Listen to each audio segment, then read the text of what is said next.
Ma journée de 7h, elle commence dès 6h30 du matin. Le matin, c'est vraiment un moment que j'adore. C'est un moment privilégié, c'est calme. Et je sais que j'ai 2h30 tranquille avant de devoir commencer à bosser.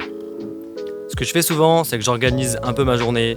Je trie un peu les tâches, de la plus difficile à la plus tranquille, pour pouvoir être le plus efficace possible. Ce que j'aime beaucoup aussi, c'est prendre le temps de lire. Moi, le matin, ça va être vraiment de la lecture plaisir, du roman, du médiéval fantastique. En ce moment, je prépare un marathon, alors le matin, après, c'est footing dans la forêt, puis quand je rentre, douche, je m'habille, et...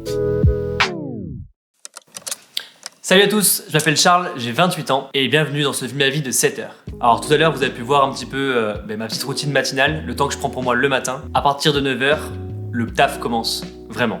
Pour être 7 heures, il faut vraiment 3 grandes qualités. La première qualité, ça va être la disponibilité.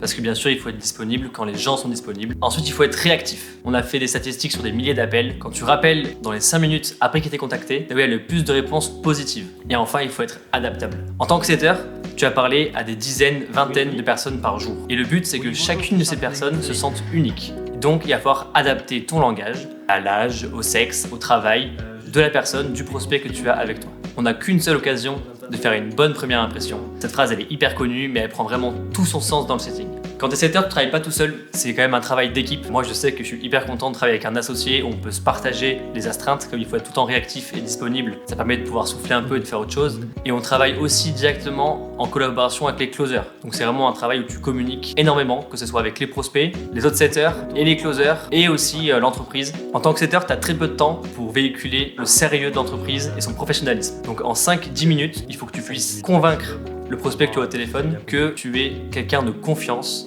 et que tu connais ton produit. Concrètement, comment se déroule un appel de setting ? Le but premier, c'est de s'assurer que le prospect soit qualifié.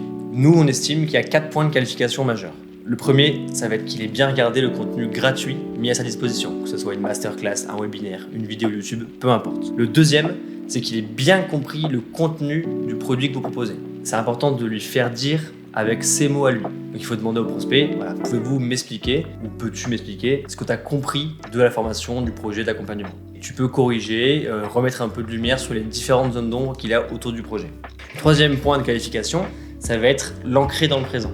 Il faut vraiment demander au prospect s'il veut commencer maintenant. Si demain, tu as accès à une formation, il faut réussir vraiment à l'ancrer un maximum dans le présent, qu'il puisse se projeter rapidement. Et le quatrième point de qualification, l'un des plus importants, il faut que le prospect soit en capacité d'investir dans son projet. Donc là, souvent, après, on va avoir la question de combien ça coûte, comment ça marche, etc. Toutes ces questions, elles viennent après. C'est pas le but du setter d'y répondre. Ça, il faut laisser au closer ce qui est au closer.